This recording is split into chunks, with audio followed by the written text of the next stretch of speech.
quickly, Paula, you left a very interesting message on my original Ghost Hunting blog, which has now been moved to the Legends Wicked local site, outlining your own house that had an eerie experience to it. And I'm wondering if you could just sort of give us the story.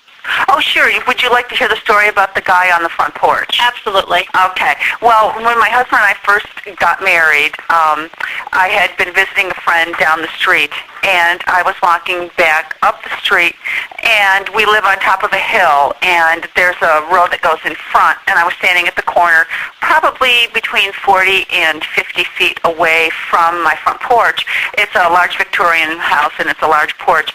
And I looked down to see if there were any cars coming, and I looked up and saw a man who I supposed to be my husband standing on the front porch. It was twilight out, and he was backlit by the 3 porch lights that we have on the front porch, and there's also street lights there. So there aren't any shadows, because I've gone over this again and again in my mind trying to figure out, well, did I see a shadow? No, I saw something that was very solid, and I said, gee, you don't trust me to walk up the street by myself? And I kind of chuckled. He was leaning on the railing and looked like he was watching me intently, but he was backlit, so I couldn't really see features, but he was very solid.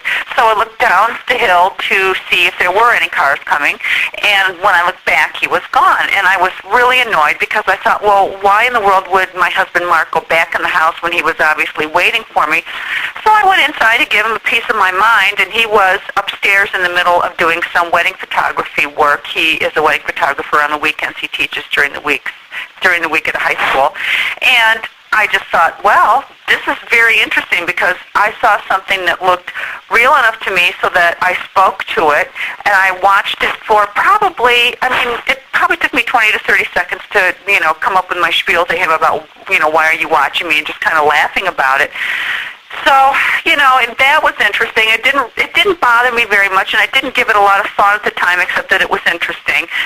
Last year, my mother-in-law was visited. She and my father-in-law were visiting from Bradenton, Florida, and they had been out visiting relatives because they're originally from Western New York. And they pulled in the driveway and looked in the kitchen, and they saw who they thought was Mark leaning against the counter looking like he was reading something. And my mother-in-law came in the house and said, hey, Mark, we're home a little early. We didn't think you'd be here. Well, my husband and I were up the street helping a friend move in, friends of ours who have just recently retired, and they were moving in up the street.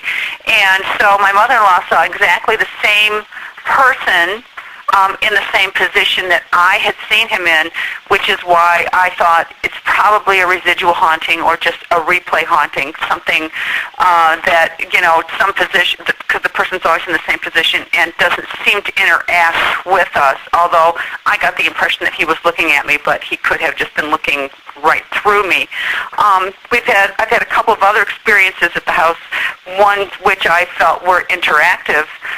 One, I had a sweater tugged on 3 times while I was getting ready to go to school in the morning downstairs in front of the mirror.